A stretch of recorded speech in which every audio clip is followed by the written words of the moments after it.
5 কোটি মানুষ 70% লোক ভোট দিয়ে নোট অফ ডিসেন্টকে খারিজ করে দিয়ে সংস্কারের 48টি পরিবর্তনের পক্ষে জনগণ কিন্তু ভোট দিয়েছে। শুধু জনগণ নয়, প্রধানমন্ত্রী তারেক রহমান সাহেব নিশ্চয়ই ভোট দিয়েছেন গণভোটে। টেলিভিশনে দেখা গিয়েছে 12 তারিখ উনি ভোট কেন্দ্রে গিয়েছেন, হাতে ভোট দিতে বলেছেন। তাহলে আমরা নিশ্চয়ই সুধারণা করব যে প্রধানমন্ত্রী মুখে যা বলেছেন হাতে ভোট দিতে, উনিও তাহলে হাতে ভোট দিয়েছেন। স্বরাষ্ট্রমন্ত্রী হাতে ভোট দিয়েছেন। হাতে ভোট দেওয়ার অর্থ হলো 84টি সংস্কারের পক্ষে আপনি মতামত দিয়েছেন।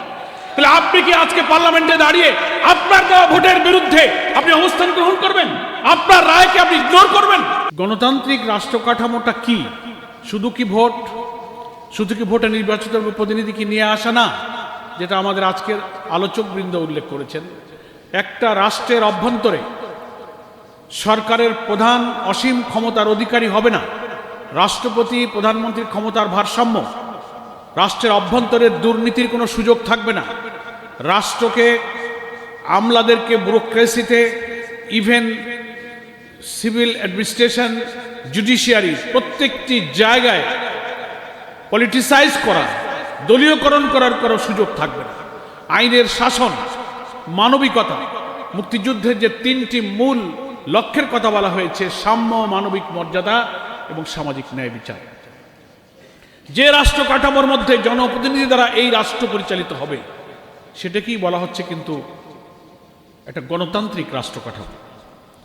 কিন্তু সেটা পথে আজ প্রধান অন্তরায় হয়ে পড়েছে। সদ্য সমাপ্ত জাতীয় নির্বাচনে নির্বাচিত হয়ে যারা ক্ষমতায় এসে বসেছেন, ক্ষমতায় বসলেন, একই দিনে গণভোট, জাতীয় নির্বাচন হলো, একইভাবে সাইমেলটেনিয়াসলি একই দিনে একটা গণভোট হলো। বিস্ময়ের ব্যাপার, সেই গণভোটের পক্ষে এখন যারা ক্ষমতাসীন বিলম্বে হলেও তারা হাতে ভোট দিতে বললেন।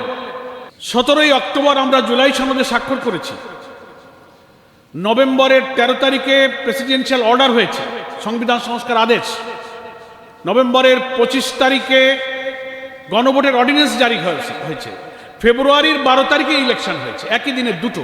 তাহলে অক্টোবর, নভেম্বর, ডিসেম্বর, জানুয়ারি, ফেব্রুয়ারি, 4 থেকে 5টা মাস। এদিক ওদিকের খণ্ডিত দিনগুলো বাদ দিলে কমপক্ষে 4 মাস আপনারা সময় পেয়েছেন। বিএনপিকে বলতে চাই, জিতে চেয়ারে আসার আগ পর্যন্ত তো একদিনও বলেননি 13ই নভেম্বরের গেজেট, রাষ্ট্রপতির আদেশ, সংবিধান বহির্ভূত, রাষ্ট্রপতির এখতিয়ার বহির্ভূত, একথা তো একদিনও কখনো বলেন। গণভোট মানেন না, তাও বলেন। ক্ষমতায় আসার পরে 4 মাস পরে কেন বললেন? এখানে হচ্ছে রহস্য। আপনারা বলছেন বিরোধী দল জনগণকে বিভ্রান্ত করছে, বিরোধী দলের উপরে ভূত চেপেছে। জনগণ তো বুঝে ফেলেছে ভূত বিরোধী দলের উপরে চাপে নাই, ভূত সরকারের ঘাড়ে ভূত চেপেছে। কিভাবে চেপেছে? আপনারা পাবলিককে কনফিউজ করছেন। পার্লামেন্টে একেবারে ঐক্যমত্য কমিশনের বই হাতে করে নিয়ে বলে যে আমরা এই জুলাই সনদের সব অক্ষরে অক্ষরে মানব, বলে না? রহস্যটা কি? কিন্তু কোনোদিন একথা বলতে শুনেছেন?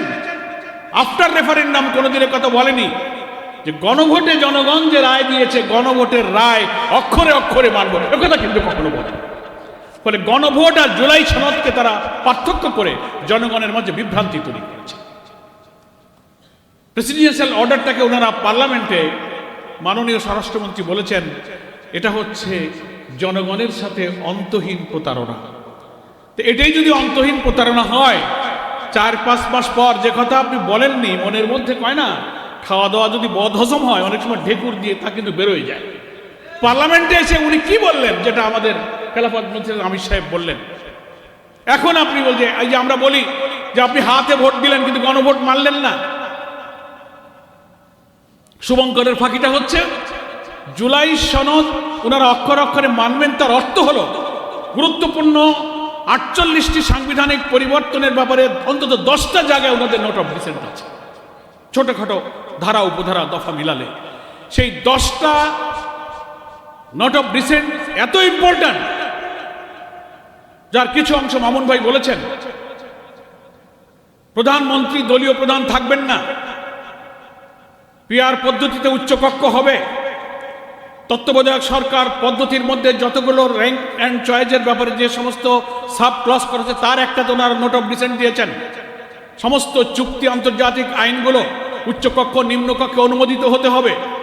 Public service commission, anti corruption commission, auditor general, controller general, 5টা থেকে 6টা কনস্টিটিউশনাল পোস্ট, সাংবিধানিক পদ, যেখানে সরকারি চাকরি বাকরি ক্যাডার সার্ভিস নির্দলীয় নিরপেক্ষভাবে মেধার ভিত্তিতে নিয়োগের দাবিতে আমার তরুণ সমাজ বিশ্ববিদ্যালয়ে যে সহস্রাধিক লোক জীবন দিল, দলীয় লোকেরা যেন নিয়োগ না পায়, নিরপেক্ষ নিয়োগ হয়, সেই জন্য পাবলিক সার্ভিস কমিশনে, ইভেন জুডিশিয়ারিতে চিফ জাস্টিস নিয়োগ, সুপ্রিম কোর্টের বিচারপতি নিয়োগ, এই সব ক্ষেত্রে সংস্কার কমিশনে বলা হয়েছে যে একটা আলাদা সেপারেট অ্যাপয়েন্টিং অথরিটি হবে, একটা বাছাই কমিটি হবে, সার্চ কমিটি হবে, ট্রেজারি বেঞ্চ থাকবে, অপোজিশনের লোকেরা থাকবে, জুডিশিয়ারি লোকেরা থাকবে, নানানভাবে সংস্কার প্রস্তাবগুলো করা হয়েছে। এই সমস্ত সাংবিধানিক ব্যাপারে ওনারা নোট অফ ডিসেন্ট দিয়েছেন। তার অর্থ হলো ওই যে লাল বই দেখিয়ে বলেন সব অক্ষরে অক্ষরে মানব, মানে আমরা যেগুলো মানতে চাইনি, যেটা ওই বইতে নিচে নোটে লেখা আছে, ওই নোট অফ ডিসেন্ট সহকারে ওনারা জুলাই সনদ মানবেন। গণভোট মানবেন তা বলেন না। কেন বলেন না? গণভোটে যে ব্যালটে 4টি প্রশ্ন করা হয়েছে, সেই প্রশ্নে উচ্চকক্ষে পিআর, সাংবিধানিক পরিবর্তনে সব কথার ব্যাপারে 5 কোটি মানুষ ভোট দিয়ে গণভোটের পক্ষে হা বলেছে। এটা ওনারা কেন বলেন না?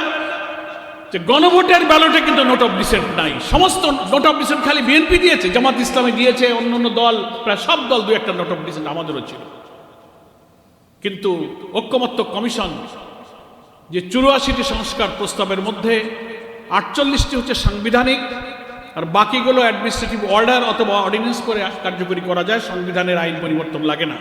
এই 48টি সাংবিধানিক পরিবর্তনের নোট অফ ডিসেন্ট ছাড়া ঐক্যমত্য কমিশন এবং প্রেসিডেন্সিয়াল অর্ডারে যে গণভোট তৈরি হয়েছে 13 নভেম্বরের যে গেজেট এখানে আছে, সেখানে সেই ব্যালটের মধ্যে কোনো নোট অফ ডিসেন্ট নাই। জুলাই সনদের ওই বইটা যেখানে যেখানে আপনারা নোট অফ ডিসেন্ট দিয়েছেন বিএনপি বা আমরা দিয়েছি, 4টি প্রশ্নে যে গণভোট তার সেখানে একটাতেও কোনো নোট অফ ডিসেন্ট নাই। তার অর্থ হলো 5 কোটি মানুষ 70% লোক ভোট দিয়ে নোট অফ ডিসেন্টকে খারিজ করে দিয়ে সংস্কারের 48টি পরিবর্তনের পক্ষে জনগণ কিন্তু ভোট দিয়েছে। শুধু জনগণ নয়, প্রধানমন্ত্রী তারেক রহমান সাহেব নিশ্চয়ই ভোট দিয়েছেন গণভোটে। টেলিভিশনে দেখা গিয়েছে 12 তারিখ উনি ভোট কেন্দ্রে গিয়েছেন, হাতে ভোট দিতে বলেছেন। তাহলে আমরা নিশ্চয়ই সুধারণা করব যে প্রধানমন্ত্রী মুখে যা বলেছেন হাতে ভোট দিতে, উনিও তাহলে হাতে ভোট দিয়েছেন। স্বরাষ্ট্রমন্ত্রী হাতে ভোট দিয়েছেন। হাতে ভোট দেওয়ার অর্থ হলো 84টি সংস্কারের পক্ষে আপনি মতামত দিয়েছেন। তাহলে আপনি কি আজকে পার্লামেন্টে দাঁড়িয়ে আপনার দেওয়া ভোটের বিরুদ্ধে আপনি অবস্থান গ্রহণ করবেন? আপনার রায়কে আপনি ইগনোর করবেন? এটাই তো অন্তহীন প্রতারণা, নাকি বলেন? আপনি জুলাই সনদ মানার কথা বলেন, তার শুভঙ্করের ফাঁকি হলো জুলাই সনদ মানলে আপনাদের 10টি সাংবিধানিক পরিবর্তনের নোট অফ ডিসেন্ট সহ মানতে বলতেছেন জনগণকে, আর গণভোট মানলে উইদাউট নোট অফ ডিসেন্ট আপনাকে সাংবিধানিক সংস্কার মানতে হবে। আপনি যদি সাংবিধানিক এই পরিবর্তন না মানেন, আজকে এনসিপির কনভেনশনের যে মূল প্রতিপাদ্য গণতান্ত্রিক রাষ্ট্র কাঠামো বানাতে গেলে দুর্নীতি, জুলুম, নির্যাতন, লুটপাট, সন্ত্রাস, সহিংসতা, আইনের শাসনের ব্যতিক্রম, দলীয়করণ, এই সব কিছু প্রশাসনের যে বাসা বেঁধেছে। নিয়োগের ব্যাপারে প্রধানমন্ত্রীকে অসীম ক্ষমতা দেওয়া হয়েছে, একেবারে জুডিশিয়ারি থেকে শুরু করে কনস্টিটিউশন সব পোস্টে উনি যা ইচ্ছা করবেন রাষ্ট্রপতিকে দিয়ে সেই প্রজ্ঞাপন উনি জারি করাবেন। ঐক্যমত্য কমিশনে বলেছে না, এটা হবে না। এখানে ট্রেজারি বেঞ্চ, অপোজিশন থাকবে, জুডিশিয়ারি অথবা অন্য থার্ড পার্টি থেকে একটা বাছাই কমিটি করে কোথাও কোথাও জুডিশিয়াল অ্যাসোসিয়েশন হবে, নানান পদ্ধতিতে করা হবে। এইটা না মেনেই ওনারা জুলাই সনদ মানতে চান, জনগণকে ওনারাই বিভ্রান্ত করছেন। এই জন্য আমি ধন্যবাদ জানাই এনসিপিকে, জাতির সামনে ধীরে ধীরে এই জাতীয় কনভেনশন, গোল টেবিল, সেমিনারের মধ্য দিয়ে জাতিকে ওনারা যে বিভ্রান্ত করতে চাচ্ছেন, এই বিভ্রান্তি দূর করে জাতির মগজ পরিষ্কার করে বুঝাতে হবে যে তারাই হচ্ছে গণরায়ের বিরুদ্ধে অবস্থান গ্রহণ করেছে। আমরা এই প্রশ্ন করতেছিলাম গোল টেবিলগুলোতে যে আজকে আপনি বলেন এই প্রেসিডেন্সিয়াল অর্ডার বেআইনি, এই গণভোট বেআইনি, সংবিধান সংস্কার পরিষদ বেআইনি, 4 মাস কেন বলেননি? ক্ষমতায় গিয়ে কেন বললেন? আজকে পার্লামেন্টে দাঁড়িয়ে বললেন আমরা এই জন্য করেছি যে যদি ভোট না হয় তাই আমরা একটা সমঝোতা করে ফেলেছি। কি টাইপের প্রচারণা? যদি ভোট না হয় এই সন্দেহ কেন? আপনারাই তো লন্ডন কনস্পিরেসি করে ওখান থেকে নির্বাচনের তারিখ ঠিক করে এনেছেন। আমরাই তো বলেছিলাম আগে গণভোট দেন, পরে জাতীয় ভোট, তাও আপনারা মানেননি। ওটা একটা কনস্পিরেসির অংশ। কারণ আগে যদি গণভোট হতো তাহলে আপনি সংবিধান সংস্কার পরিষদের বৈঠক দেখতে বাধ্য হতেন, শপথ নিতে বাধ্য হতেন। শপথ নাই কেন? এই গেজেটের মধ্যে সংবিধান সংস্কার পরিষদের শপথনামা আছে। আপনি সে শপথ নিলেন না। আগে গণভোটটা হয়ে গেলে আপনি এখানে বাধ্য হতেন, তারপরে পার্লামেন্ট ইলেকশন হতো, আপনি এমপি হতেন। আজকে এমপি হয়ে গেছেন, মন্ত্রী হয়ে গেছেন, মেজরিটির জোরে আপনি এখন জনগণের 5 কোটি ভোটকে আপনি খারিজ করে দিচ্ছেন। ইউ হ্যাভ নো রাইট, আপনার কোনো অধিকার নেই। কারণ পার্লামেন্ট কখনো সভরেন হয় না। আপনি সারা দুনিয়ার সংবিধান বিশ্লেষক, আইনজ্ঞ যারা ডেমোক্রেসিকে ব্যাখ্যা করেন, পার্লামেন্টারি সিস্টেমকে ব্যাখ্যা করেন, তাদের কাছে শুনবেন জনগণই হচ্ছে সভরেন। আর্টিকেল 7 আমাদের সংবিধানে বলা হয়েছে, will of the people is sovereign.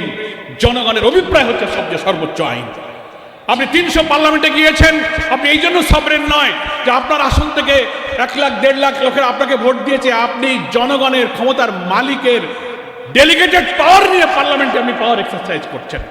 আর ভোটের গণভোটে যেটা হয়েছে ডেলিগেটেড পাওয়ার নয়, ভোটারের ডাইরেক্ট পাওয়ার দিয়ে আপনার নোট অফ ডিসেন্টকে খারিজ করে দিয়েছে। ফলে আপনি পার্লামেন্টে ডেলিগেটেড পাওয়ার নিয়ে মতবাড়ি করবেন, আর গণভোটে 5 কোটি মানুষের ডাইরেক্ট ক্ষমতার মালিকরা বলছে না তোমার নোট অফ ডিসেন্ট চলবে না, এই 84 সংস্কার বাধ্য। আমি কথা শেষ করতে চাই, এই বিভ্রান্তির বেড়াজাল ছিন্ন করে 18 কোটি 20 কোটি মানুষকে আমাদের জুলাই সনদের আলোকে যে গণভোট হয়েছে, সেই গণভোটের গণরায় মেনে পার্লামেন্টে আমাদের বিরোধী দল তারা মুলতবি প্রস্তাব দিয়েছে, নোটিশ দিয়েছে, আলোচনা করেছে, টক আউট করেছে, মানা হয় নাই। ওনারা এখন ষড়যন্ত্র করছেন, ওই 10টা নোট অফ পয়েন্ট বাদে ওনারা নিজেরাই একটা সংবিধান সংশোধনের বিল বানাবেন। আগামী হয়তো বাজেট অধিবেশন বা কোনো একটা অধিবেশনে বিল বানিয়ে নিজেরাই সেটা পাস করে নেবেন। তাই যদি করতে চান তাহলে একটা অপরিণামদর্শী সর্বনাশা পথে আপনারা হাঁটলেন। কর্তৃত্ববাদী, ফ্যাসিবাদী দলীয়করণ করে আওয়ামী লীগ যা করেছিল, আপনারা সেই ফ্যাসিবাদের পথেই কিন্তু হাঁটতে শুরু করেছেন। আপনারা সেখান থেকে ফিরে আসুন, তা না হলে আমাদের সংসদের অভ্যন্তরে যেমন আমাদের আন্দোলন চলবে, প্রয়োজনে যে 5 কোটি মানুষ ভোট দিয়ে রক্তাক্ত জুলাইয়ের এই সনদ এবং গণভোট পক্ষে তারা ভোট দিয়েছে, যারা ভোট দিয়েছে, আমরা এই আন্দোলনকে প্রয়োজনে সেই 5 কোটি মানুষের কাছে আবার নিয়ে যাব। এই ছাড়া উই হ্যাভ নো অল্টারনেটিভ। বিএনপিকে বলবে এখনো সময় আছে, কামিং বাজেট সেশনে আপনারা সংবিধান সংস্কার পরিষদের অধিবেশন ডাকুন। এক্ষেত্রে কোনো সংশোধনী আনতে হলে আনুন, বৈঠক ডাকুন এবং সংস্কারকে মেনে নিয়ে আপনারা এটা অনুমোদন করে সংবিধানের তফসিল অন্তর্ভুক্ত করুন। এটাই আমাদের করণীয়। তাহলে এই জাতির সংকট দূর হবে। কারণ সংকট তৈরি করেছে বিএনপি, সংকট তৈরি করেছে সরকার, সরকারকেই এই সংকট নিরসন করতে হবে। বল এখন সরকারের কোর্টে, আমাদের কোর্টে বল নাই। এখন আপনাকেই শট দিতে হবে। আপনি যদি শট টাইম মতো না দেন, যদি রং পাস করেন, তো ফুটবলের রং পাস করলে ব্যাক পাস হয়ে গোল আপনার গোলে ঢুকে যেতে পারে। সকলকে ধন্যবাদ। আসসালামু আলাইকুম ওয়া রাহমাতুল্লাহি ওয়া বারাকাতুহু।